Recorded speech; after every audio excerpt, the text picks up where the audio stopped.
stated interest rate. So what are some of our interest rates we'll talk about? The stated interest rate is our simple rate, also known as it's the given rate of interest with no math needed to calculate it. If I say, hey, give me $100 in 1 month with 2% interest, there's nothing. There's no compounding. There's nothing. Also, we refer to as the nominal stated simple interest rate. Does not take into account time value of money, compound interest. Oh, we will get into that in other lessons here. Effective rates or market factors, nothing. So, example, you might see the banner on your bank that says certificate of deposit. It's just a locked. You give them your money for a little bit, and you can't withdraw it, and you earn a low interest rate. So, $20,000 1-year certificate of deposit offers a stated annual interest rate of 2%. This would earn $400 in interest at maturity. Super simple, right? Dollar amount times interest rate. We've got other interest rates that can get a little more complicated. We'll see them. Effective interest rate. Now, for in your own personal life, I would definitely recommend figuring out or asking what's the effective interest rate of this loan, of this financing, whatever it is, because this is the actual interest rate. That's the synonym here. It's the actual interest rate. It takes into account lots of other factors, what you're actually paying. So credit cards, student loans. Oh man, student loans are another one. They generally will advertise their simple rate, something like 5%, 4% student loans, but the after fees and compounding of interest, it comes out to something like 17%, 18%. So for any of you out there with student loans, just as a PSA to help you out financially, go make sure, if unless you know already, make sure you're not paying a crazy amount of interest that you were not aware of. Make sure you're asking people ask the banks, what's the effective interest rate? We'll calculate it, which is just how much interest you're paying per what you borrowed. All right, so it takes into account charges, fees, and compensating balances. Formula generally can be stated as total outflows divided by total inflows. Okay, so, and oh man, will you see me say this over and over when we get to finance if you haven't been there already?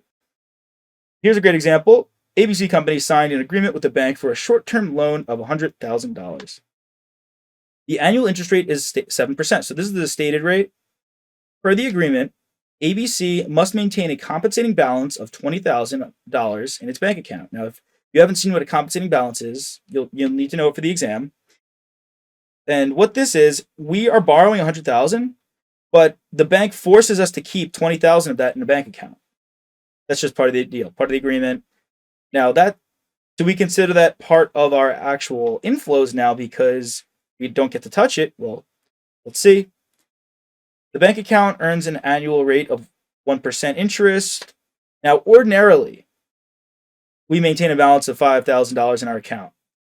So, normally, yes, if we did not maintain any dollars in our bank account, this would be deducted from our inflows, right? Like, think about this. If it's a student loan and like we needed to pay the school $100,000, then, well, we wouldn't be able to use 20 of it because we have to stay in the bank account. But here, we are actually only going to consider, and I'll show you here, 15,000 because 5,000 we normally keep in the bank account. So 15,000 is the amount, the difference here, that's the amount that we essentially can't touch, that we'll account for as a reduction from our inflow. All right, so we're just calculating our outflows and our inflows. As I mentioned inflows already, we'll start here. Total inflows would be $100,000 minus 15 because of the compensating balance, right? So it would be minus 20, but we already only keep 5,000 in our bank account. $85,000 is our total inflows. That's going to go on the denominator. What about total inflows? Outflows. See, I'm getting tripped up with these inflows and outflows. So make sure you are paying attention to the wording of them. All right, the actual interest here. Well, let's start by doing the simple. It's 100,000 times 7%, and we're going to count for the time period. Now, I don't see any mention of timing, so we're assuming it's 12 out of 12. But if they did throw dates around, please, for all that is good in this world, please pay attention to dates and make sure you're accounting for the proper period. So $7,000 of actual interest. Now we also get interest earned on the excess compensating balance.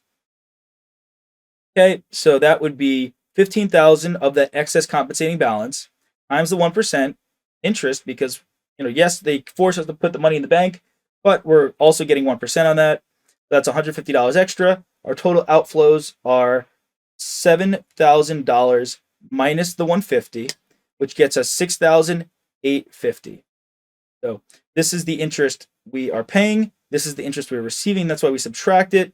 Now you might think, well, interest earned is an inflow, so why don't we put it on our denominator? And I agree with you. It is an inflow. However, this is just the accounting for these types of questions, is we just net these together. Again, why do we put that? Why do we include it on the top? I agree with you. It makes more sense to put it on the bottom, but hey, I'm just the one communicating how the test wants you to know it. All good. And our total effective interest rate is 8.06%, doing those outflows divided by inflows. There, got it right that time. All right. So we see here that if we took into account all of these other factors, we're actually paying more. Our effective interest rate is actually more than what is stated. Quite important to drill down these interest rates, even for personal use, I would say. All right. APR for all of you people who might have bought cars or dealing with APR, APY, all that good stuff. Well, let's talk about APR. This rate simply turns the effective rate into an annual rate. That's all it is. It's confusing to you. So all this is turns the effective rate into an annual rate if the effective rate is not for a full year. So if our previous question, if it was for 6 months, well, the APR is just turning that effective rate into an annual rate. The main reason it exists is as a protection to consumers. But this is an important point, just thinking about it for life and for the exam. Federal regulations require it to be disclosed to consumers so that car companies, right, you buy a car or mortgage, any of these financial institutions can't take advantage of you as much. However, the rate is non-compounded. So if, simply put, if the periodic interest rate on a loan is 3% per month, APR is 3% times 12 months. So in this example, just going back quick to our other example, if this was for half the year, if it was 8.06 for 6 months, we would just multiply it by 2.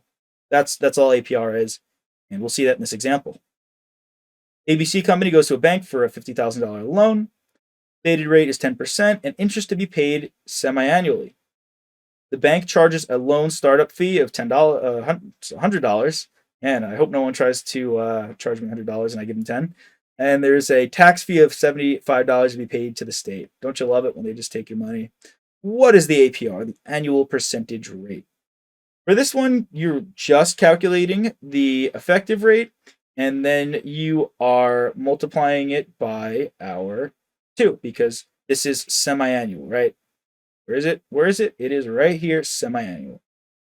Effective periodic rate, just like we saw before, outflows divided by inflows. Well, what do we get? We get interest paid is $50,000 times 10% times 6 divided by 12. That's $2,500. See here, total inflows, $50,000 minus 100 for fee, and then minus 75 because we don't actually get that money, gives us 49,825. Outflows and inflows and outflows, always important. Now, the effective rate times the number of periods is our APR. We had an effective rate of 5.02. This effective APR is now 10.04. Gotta love it. So much going on here. Stay with me. Stay strong. We are done. I'm going to wrap it up for you and summarize what we've seen here.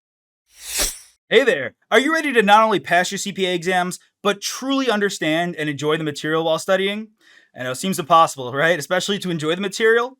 We'll do it together. Tap into the power of CPA.examprep.ai, where we've got personalized quizzes, multiple choice questions, memorization guides, flashcards, simulations, all tailored to your learning.